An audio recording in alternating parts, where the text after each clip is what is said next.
Oi, eu sou a Patrícia Oi, eu sou a Kizzy. e esse é o Divagando.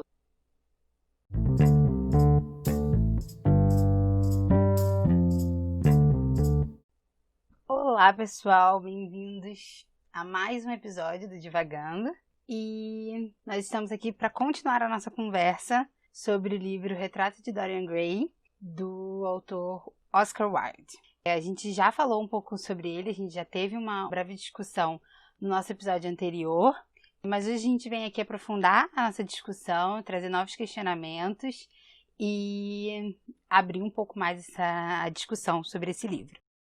Para quem não conhece o livro, ele conta a história de Dorian Gray. A partir do momento que ele conhece o artista Basil, ele vira a musa inspiradora, né, desse artista, e o Basil faz um retrato dele, que é o auge da sua carreira, e o Basil apresenta ao Dorian um outro amigo, que é o Lord Harry, e quando o Dorian conhece o Harry, ele é confrontado com uma ideia sobre aspectos para se aproveitar a vida e a juventude que te resta. E a partir disso, o Dorian ele tem esse medo de envelhecer, né, de perder a juventude e a beleza dele, a tal ponto que ele meio que faz uma promessa, uma barganha, enfim.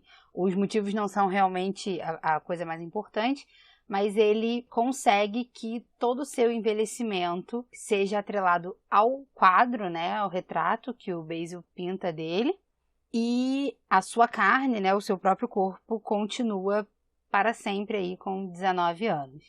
Então, a partir disso, o Dorian Gray vai se enredar, né, a partir de uma experimentação de uma vida boêmia, uma vida imoral e uma vida sem as consequências, né, do envelhecimento e sem as consequências dos atos que ele pratica.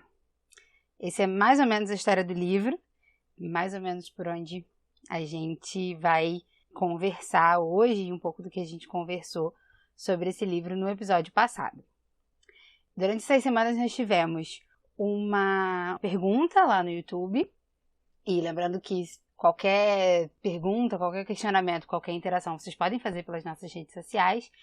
E a gente trouxe uma pergunta para cá, para melhorar aqui a nossa discussão. E diz assim: os destaques que vocês levantaram sobre o livro me remeteram várias vezes às questões das relações com as redes sociais, especialmente no final, onde falaram rapidamente sobre isso. Vocês pensam que o autor levantou no livro as características humanas do hedonismo, dentre outras que são hoje mais evidentes? Eu vou jogar essa pergunta para você, Patrícia, porque você está quietinha até agora. Então, diga, Patrícia. Então, eu acho que uma das características principais, né, que o Oscar Wilde traz, tanto no personagem do Lord Harry quanto no Dorian Gray, a influência, né, que um tem no outro, é a do hedonismo. Eu não trouxe uma definição de hedonismo, assim, do dicionário. Você quer uma definição do hedonismo? Eu tenho uma definição do hedonismo. Então diga a sua definição de hedonismo, por favor. Vamos lá, hedonismo. Cada uma das doutrinas que concordam na determinação do prazer como bem supremo, finalidade e fundamento da vida moral, embora se afastem no momento de explicitar o conteúdo e as características da plena fruição, assim como os meios para obtê-la. Isso é da ética. Tem uma outra aqui também. Aí tem no sirenaísmo, tem várias coisas. Uma delas é, no utilitarismo, procura do prazer individual que somente se planifica por meio da sua extensão para o maior número possível de pessoas. Por extensão, o modo de vida inspirado no ou evocativo do hedonismo, dedicação ao prazer como estilo de vida. E tem na psicologia também, teoria segundo a qual o comportamento animal ou humano é motivado pelo desejo de prazer e pelo de evitar o desprazer. Então, como a Kizzy trouxe nessas definições, o hedonismo ele é esse foco no prazer na vida, né? Essa busca constante do prazer como principal forma e experiência de se viver, de se encontrar um sentido na vida. Eu acredito que a gente, como sociedade ocidental, vive uma época um pouco hedonista. Eu acho que a gente está superando um pouco isso nesses últimos anos, até pelas questões políticas, né, que a gente tem enfrentado. Mas a gente viveu alguns anos de uma grande busca, né, de prazer puro e simples, como, né, resolução da vida. E eu acho que a nossa ouvinte que trouxe essa pergunta, ela liga bastante isso com uma questão da internet, das redes sociais e até trazendo também com a questão do livro da juventude, porque a nossa geração, pelo menos minha daqui, foi a primeira geração que, pelo menos aqui no Brasil, cresceu, né, com a internet e depois com as redes sociais. E eu acho que uma das características principais disso e que diferenciam bastante a gente da sociedade, né, que o livro retrata, é essa sociedade de exposição. A gente é convidado e constantemente se expõe nas redes sociais. Eu acho que se vocês querem entender um pouco também sobre isso, vocês podem ver o documentário da Netflix, que é o Dilema da Rede Social, que é muito bom, inclusive. Mostra a partir da visão das pessoas que trabalham no Vale do Silício, né, e nessa indústria da informática digital, redes sociais, como essas redes sociais foram se desenvolvendo e como elas te mantêm o tempo todo nelas e né, produzindo e consumindo conteúdo. E esse conteúdo sendo, né, a própria exposição das pessoas entre si. Enquanto a sociedade que o Oscar Wilde traz no livro ainda é uma sociedade que ainda consegue ter uma vida privada e uma vida pública. Eu acho que o Dorian, ele demonstra bastante isso, né? Porque ele tem uma vida pública razoavelmente normal, ele vai nas festas, vai nos jantares dessa sociedade, dessa alta sociedade. Ele convive com essas pessoas, ele tem essa cara de jovem e que demonstra a juventude, demonstra uma beleza, demonstra valores que são muito valorizados naquela sociedade. Enquanto, né, ele tem uma vida privada e uma vida secreta, uma vida dupla que comete atrocidades, transgride as regras sociais, transgride as regras religiosas. E, inclusive, eu e a Kiz, antes do episódio, a gente estava conversando sobre essa questão, porque eu acho que, eu não sei se vocês sabem disso, mas o Retrato de Dorian Gray é um livro que foi censurado. A primeira edição dele foi censurada pelos editores, porque eles acharam que o livro era muito escandaloso. E depois, né, no ano seguinte, o Oscar Wilde publica a versão original do livro, por conta própria. E eu, pelo menos, assim, eu tentei tomar um cuidado com isso. E eu acabei lendo a versão até onde eu sei que é censurada. E aí eu ficava me perguntando, porque pra mim parecia que estava faltando algumas coisas no livro. E aí eu ficava me perguntando, assim, isso é da censura ou isso é o estilo do autor? Porque o próprio estilo do livro, da narração, ela é muito direta, assim, em relação aos acontecimentos do livro em si, né, da história. Mas voltando ao que eu tava falando antes, o Dorian consegue ter essa vida onde ele, né, busca esse prazer constantemente, ele vai atrás de novas experiências, de novas coisas, novas questões. O importante pra ele é a novidade, né? Ele experimentar coisas novas a partir de coisas novas. E eu acho que a gente trouxe essa vida privada, né? Como sociedade, a gente trouxe essa vida privada para um meio de exposição como as redes sociais, por exemplo. E aí isso também me lembra um pouco o que eu falei no último episódio, no final, né? Que o Dorian, ele seria esse sujeito consumidor. Porque ele só consome, atrás dessa questão de encontrar sentido na vida através do prazer. Então ele vai atrás sempre de novas coisas, novas experiências. Ele acaba sempre consumindo. Ele consome as outras pessoas, ele consome os instrumentos musicais que ele consegue, ele consome as joias e os tecidos que ele consegue, ele consome os livros que contam sobre grandes figuras, grandes reis, grandes nobres, grandes pessoas, gente famosa historicamente. E aí eu, pensando nisso, né, pensando nessas questões de consumo, de exposição, de novidades, até a questão colonialista que a Kiz trouxe no último episódio também, porque os instrumentos que ele encontra não são só instrumentos, né, clássicos europeus, eles são instrumentos asiáticos, eles são instrumentos do Oriente Médio, eles são instrumentos africanos, eles são instrumentos latino-americanos, que a gente entende que eles foram roubados, eles foram levados até o Dorian de uma forma que na época não era questionada, porque a questão da colonização é que os povos europeus eles se sentiam superiores aos outros povos, então eles achavam que eles tinham o direito de simplesmente chegar e pegar não só as riquezas naturais, mas também trazer esses objetos culturais com caráter de novidade, com caráter exótico. E aí isso me fez pensar muito num dos ensaios da Bell Hooks, que está no livro Olhares Negros. Eu vou botar a referência direitinho na descrição do episódio, para quem ficar curioso. E aí ela tem um ensaio, o nome dele é Comendo Outro, Desejo e Resistência. Para quem não sabe, a Bell Hooks é uma autora norte-americana. Ela tem ascendência tanto negra quanto indígena. E toda a obra dela é uma feminista, antirracista, combatendo e estudando e criticando, né, o patriarcado branco racista. E nesse ensaio ela fala dessa relação que ela foi vendo, né, conforme ela foi estudando e foi vivendo a vida dela como mulher negra, do branco, principalmente dos jovens brancos, e do contato que eles tinham com pessoas negras e de outras etnias também, inclusive, né, sexual, e por que existia esse desejo e essa vontade, às vezes essa necessidade de se encontrar com esse outro. E aí outro ela coloca com letra maiúscula para mostrar bem, assim, que a branquitude como raça olha para todas as outras pessoas do mundo, outras raças, outras etnias, e ela coloca como o outro diferente, o outro exótico, o outro que precisa ser como eu. Enfim. Eu separei algumas citações, eu não sei se eu vou falar todas as aulas, mas enfim. Até porque eu já tô falando há um tempão.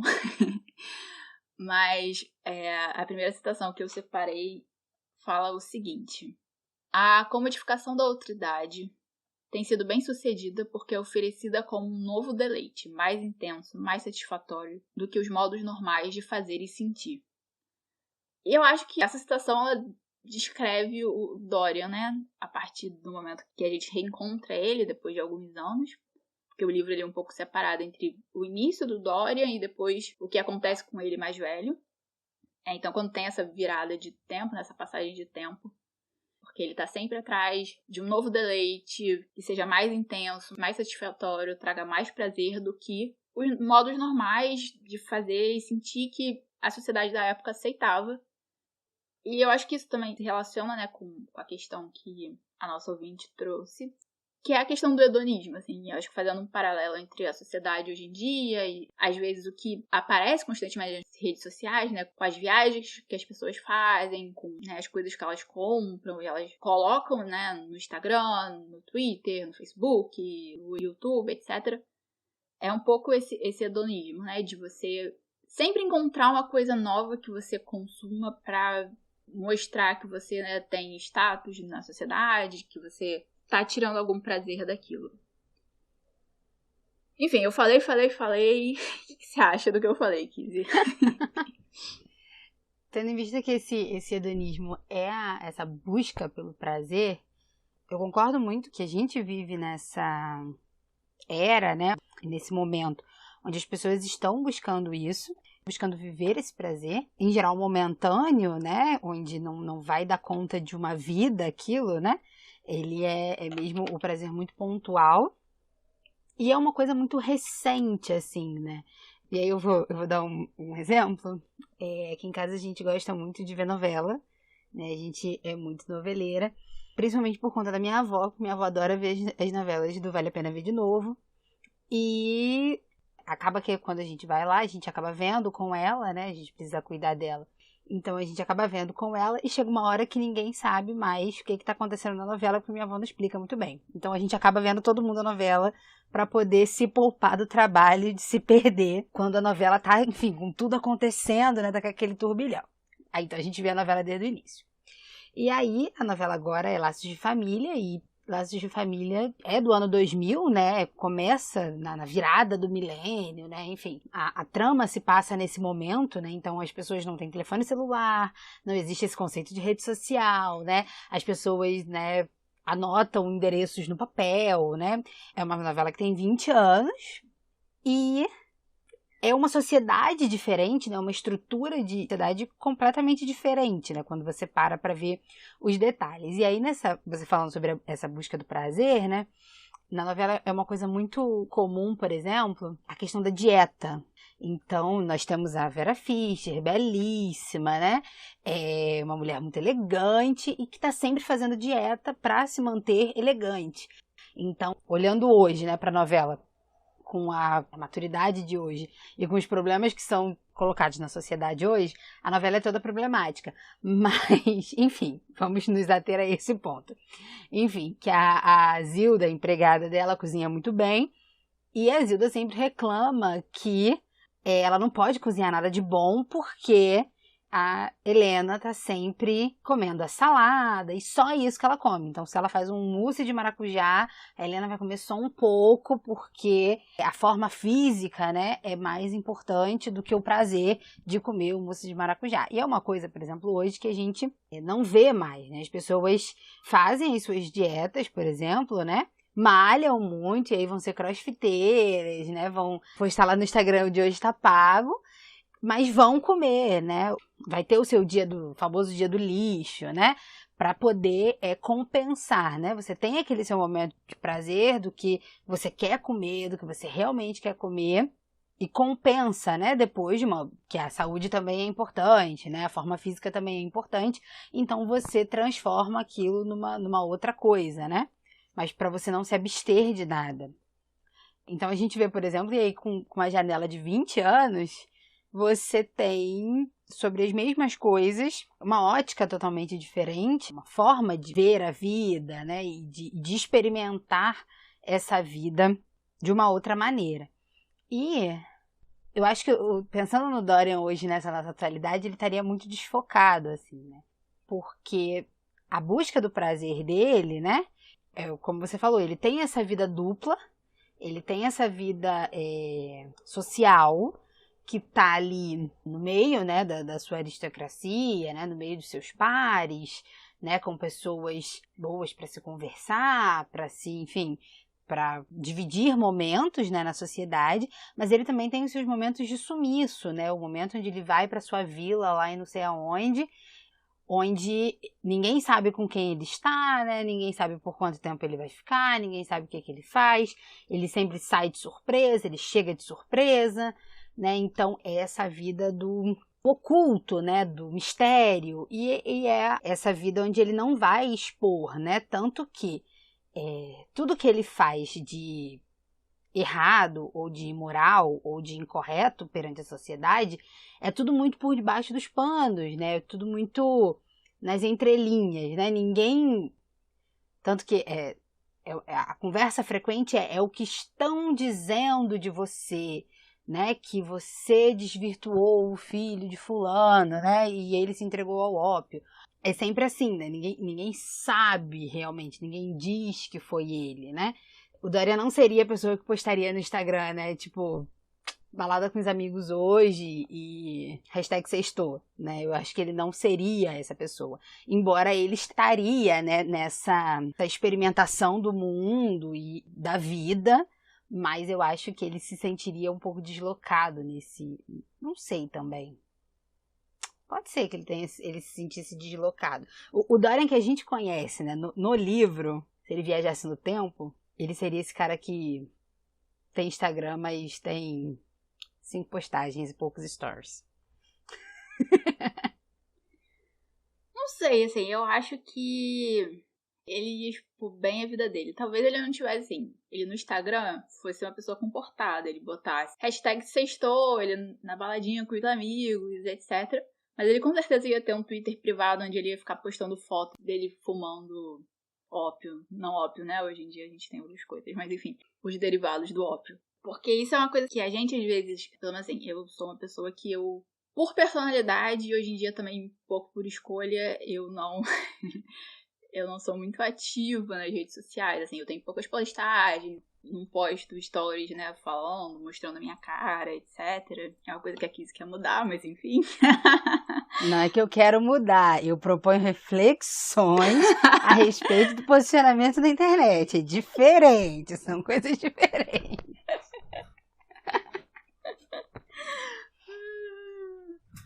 Mas, enfim, assim, eu sempre fui aquela pessoa que tava nas redes sociais, retweetando as coisas, ou no máximo, assim, comentando uma outra coisa. Eu não sou uma pessoa, assim, de criação de conteúdo em rede social especificamente. Eu tenho outras pessoas, né, que se especializaram nisso tanto que isso virou o trabalho delas, né? Os influenciadores digitais são isso, né? Pessoas que estavam postando, expondo a sua vida e nisso eles criaram um emprego novo.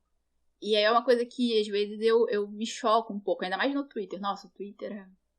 Enfim, não vamos comentar sobre o Twitter desse jeito. Mas o Twitter, você vê as pessoas se expondo de certas formas. E no Instagram também, que eu, por ter 27 anos e por ter crescido no... Não conta o seu...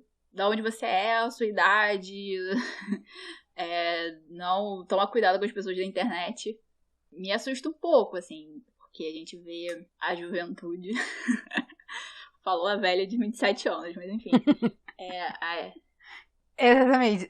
Com essa frase você ganhou 50 anos agora. Só com ela. Só pra dizer. Mas do alto dos meus 27 anos eu vejo a galera de 15, 16 se expondo de uma forma que pra mim era impensável com essa idade. E a gente vive numa época muito imagética, né? De tudo é imagem, tudo é foto, tudo é meme, tudo é imagético. Então, inclusive, pessoalmente, com as suas fotos, as pessoas se expõem bastante. E se eu já sou uma pessoa, né, que na minha juventude ainda, né, passando na idade adulta, mas ainda relativamente jovem, eu fico imaginando as pessoas mais velhas, os nossos pais, os nossos avós, o que eles também pensam disso. Mas uma coisa que você falou, né, da novela, e que aí, desculpa, Kizzy, mas me lembrou Foucault. Eu gosto assim, né, que a gente sai de laços de família para Foucault. Mas tudo bem. Ok, a vida é assim. Tudo bem. Mas o que você estava falando, né, da questão das dietas e como hoje em dia as pessoas, né, elas se controlam e aí tem um dia do lixo, então, né, tenta comer razoavelmente saudável, aí se mata na academia, no crossfit, pra manter um corpo, etc. E eu acho que nada mais do que a nossa relação com a saúde mostra a questão que a gente vive realmente na sociedade do controle, né? E que o controle, ele é interno nosso. Então, a gente se controla. Então, a gente, né, de segunda a sexta come só salada, no máximo come um peito de frango. Eu não faço isso. Mas, enfim, tem bastante gente que faz, né? É a gente no geral, né? É aquela hipótese, é aquele...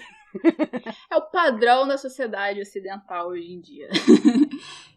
E aí, né, se controla durante a semana e no final de semana, assim, come uma pizza, e aí come uns hambúrgueres e se enche um pouco de batata frita e etc.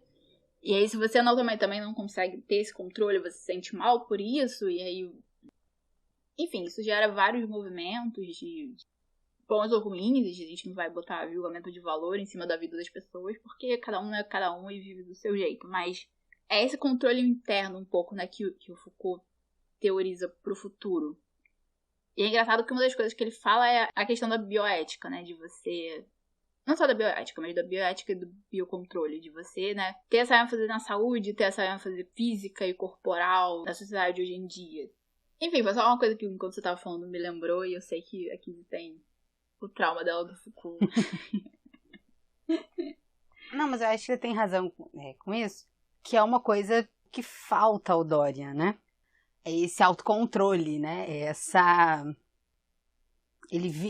Você trouxe, né, na sua primeira fala, que a história se passa ali no início, né, dessa experiência do Dorian Gray, quando ele se depara com esse quadro e ele vê essa mudança nele, né, que o quadro se modifica, mas ele não. E depois a história pula já pro final, né, onde toda essa trama vai se desenrolar. E aí a gente tem uma janela aí de 18 anos, mais ou menos, entre o início e o fim dessa história, onde a gente não tem muitos detalhes disso, porque que foi quando o Dorian viveu sem controle, né? Ele viveu.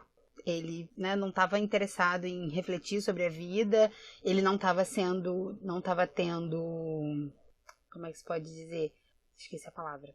ele não tava tendo nenhum contraponto na vida, né? Ele não tava tendo nenhum drama, né? Nenhuma coisa que estivesse contra o modo de vida, né, que ele levou por 18 anos, né? Ele viveu da forma que ele quis, ele, né, atingiu a maioridade, saiu das garras do tutor dele. Então aí mesmo que ele viveu mais ainda, né? Ele alcançou alguma liberdade, a mais do que ele já tinha, e ele foi vivendo descontroladamente, né?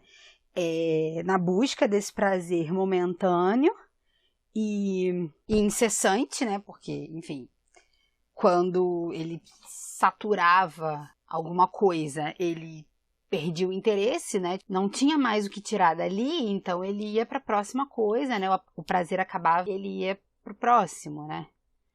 Então, o final do livro é quando ele vai ter essa contraposição, né? Quando ele vai se deparar, né, com algumas das coisas que resultaram mal dessa vida descontrolada, dessa vida boêmia, sem muito sentido a não ser a busca por esse próprio prazer, por essa própria... Não é nem felicidade, né? Eu acho que felicidade não é uma palavra, né, para se usar, né? Porque o Dorian não é uma pessoa feliz, assim. Eu não acho ele uma pessoa feliz. Eu acho que ele só tá mesmo tentando a próxima aventura, sem objetivo nenhum a não ser esse, né? E eu acho que é quando ele se dá conta disso que ele fica amuado e aí ele se depara, tipo... Não sei se é o que eu fiz na minha vida, né? Mas... Não sei se ele passa por esse arrependimento, né? Por essa autorreflexão tão grande a ponto de rever a própria vida. Eu acho que ele tem medo da morte, ele tem medo de ser julgado, ele tem medo, né, de ser condenado, ele tem medo de várias coisas, mas ele não necessariamente se arrepende, né? Então, pra mim, o Dorian é uma pessoa bem infeliz na busca desse prazer que aplaque essa infelicidade. Eu concordo, e eu acho que uma das coisas que traz o que não o faz feliz, né, é exatamente essa falta de controle que você estava falando, de autocontrole. Eu recentemente na minha terapia, né,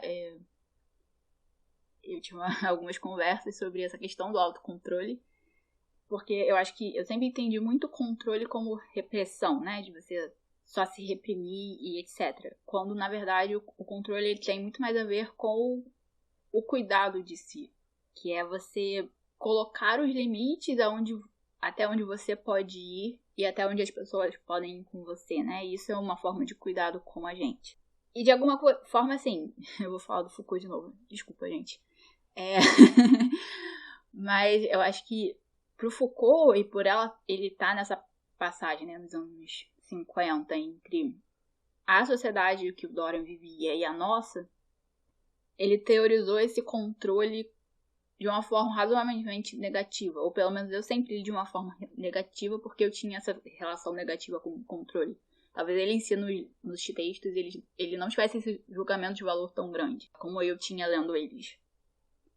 Mas é isso, assim, eu acho que faltava pro Dorian esse controle que, pela sociedade da época, ele é entendido como repressão, simplesmente, e não como uma forma de autocuidado. E a gente vê, né, esse Dorian descuidado, transgredindo o tempo todo, levando a si mesmo e aos outros a limites muito grandes, muito além do que eles deveriam ir.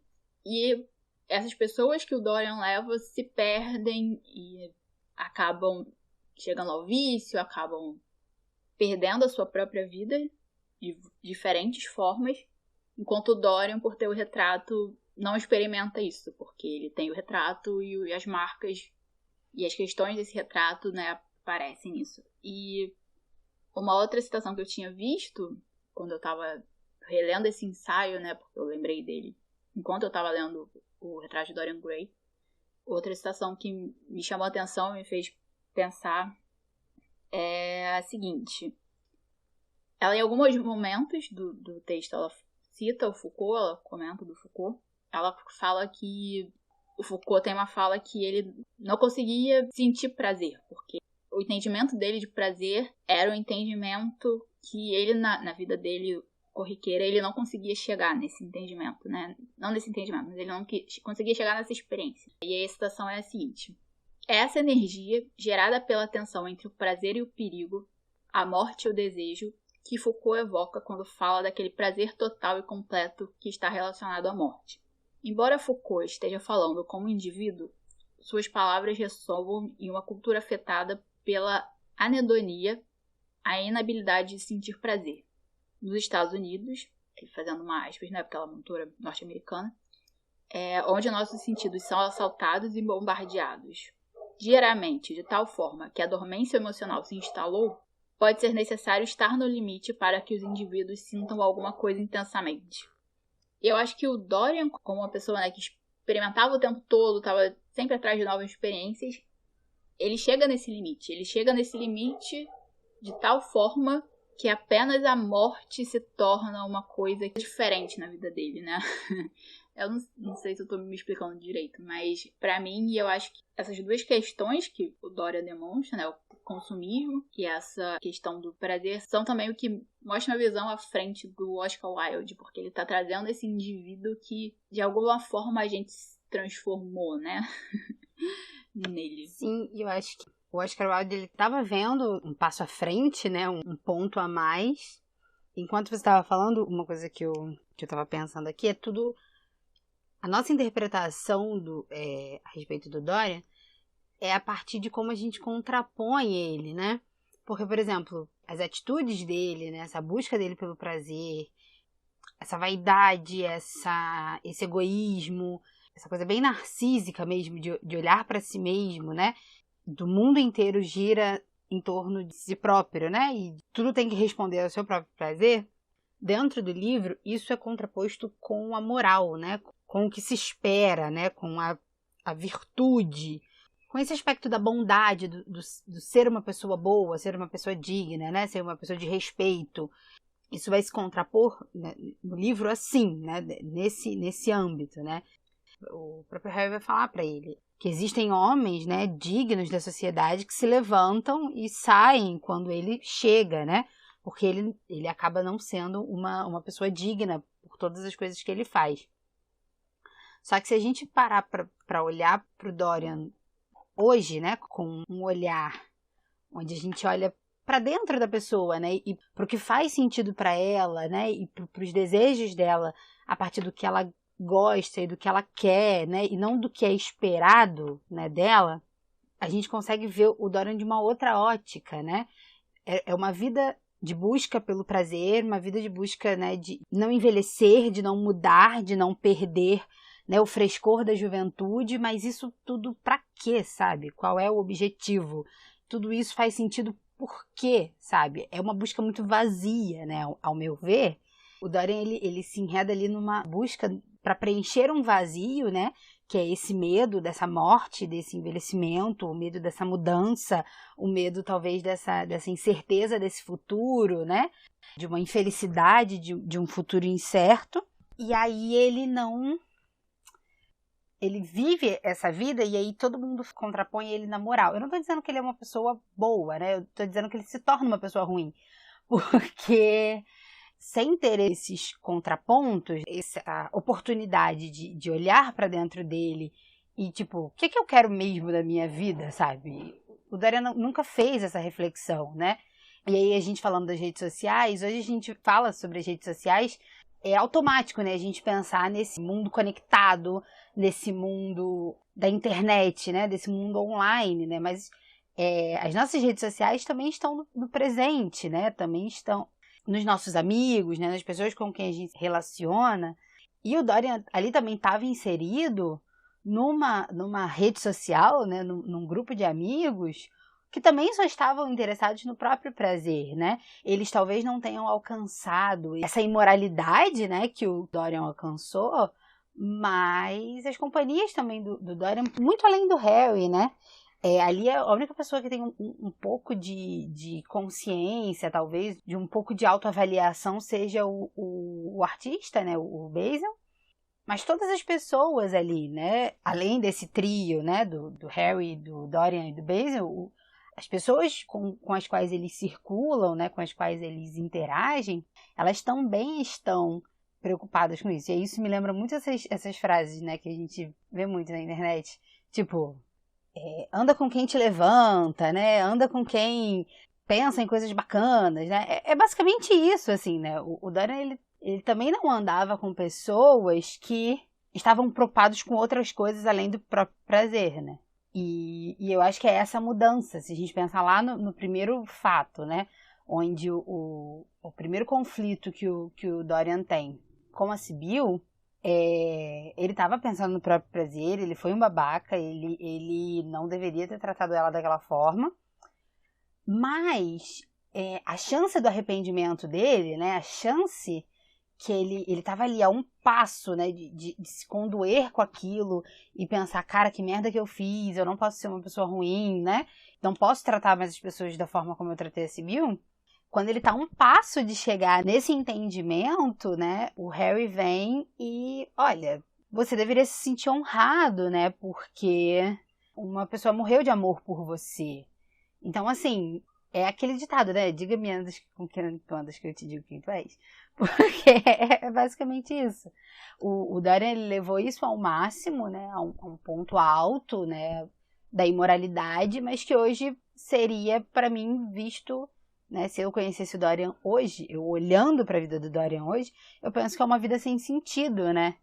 É uma vida que ele tá vivendo, um dia após o outro, na busca de preencher esse vazio, né, de um prazer, de uma felicidade, e que não tem muito fim, né, não tem um objetivo, né, não tem uma coisa talvez que enobreça isso, e que dê a ele mesmo uma própria saciedade, né, uma comodidade com o seu próprio ser. Nossa, eu entrei numa agora. Eu concordo. Mas eu concordo com você. Eu acho que o Dorian, como qualquer pessoa, tá buscando o seu sentido da vida, né? Tem as 3 perguntas filosóficas básicas, que é da onde eu vim, quem eu sou e pra onde eu vou. Mais ou menos isso. E é isso, assim, né? Como o ser humano tá buscando esse sentido pra vida. Eu acho que é por isso que, assim, a influência do Lord Harry incomoda tanto, porque é ele que coloca o Dorian nesse caminho de achar que o sentido da vida tá no prazer, pura e simplesmente. Mas ao mesmo tempo, assim, eu não acho que seja só uma questão do Dorian isso. Eu acho que era uma questão social, porque como a gente falou, né, no final do episódio passado, era uma aristocracia, era uma alta sociedade que não tinha nada pra fazer, não tinha nada de produtivo pra fazer.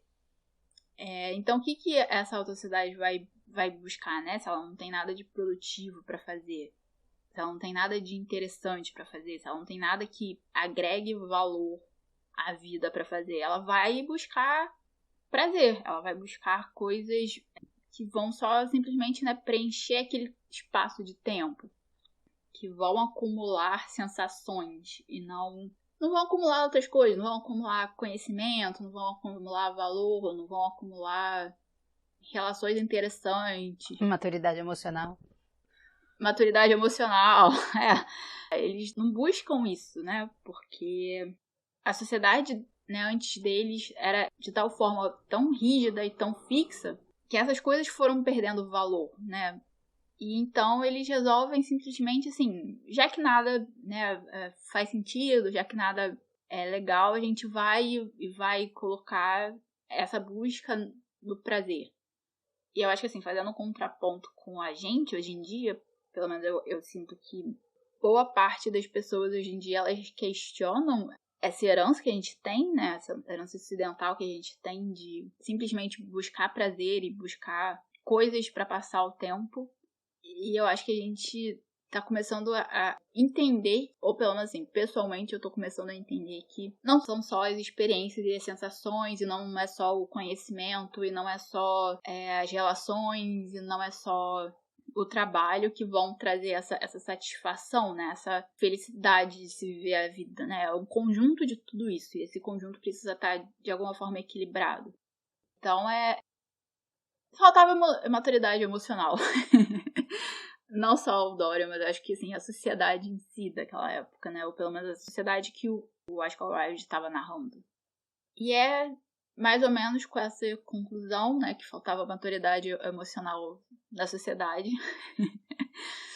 Que a gente termina o nosso episódio de hoje. A gente conversou bastante sobre alguns contrapontos entre a sociedade que o Oscar Wilde vivia e estava narrando em relação à nossa sociedade hoje em dia, a questões, né, do hedonismo, da busca pelo prazer, exposição, redes sociais, novela, a gente passou por várias coisas. E eu acho que a gente chegou um pouco nesse ponto de que essa busca de sentido pela vida, ela precisa estar atrelada a diversas coisas, sendo o prazer e o cuidado consigo mesmo e etc., sendo algumas delas. Então é isso, pessoal. Essa foi a nossa conversa e ela não precisa terminar por aqui. A gente pode continuar conversando nessas redes sociais online e interativa, né, que a gente tem para facilitar as nossas conversas e as nossas aproximações.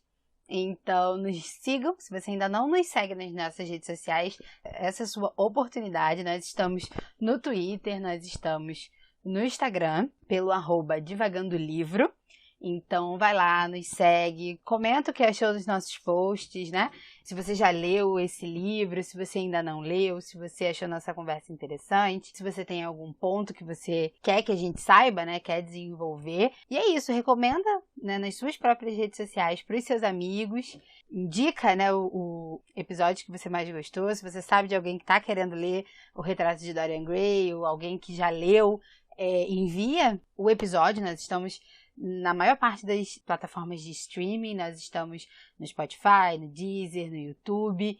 Então, recomenda a gente e continuem com a gente que daqui a 15 dias nós estaremos de volta com um novo livro. E a gente vai anunciar para, se você quiser ler junto com a gente, aí daqui a 15 dias a gente vai conversar sobre ele. Então, Patrícia, qual é o nosso próximo livro?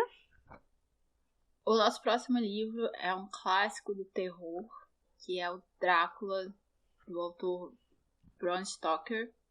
E a gente se vê daqui a 15 dias no nosso próximo episódio. Tchau, gente! Tchau, pessoal!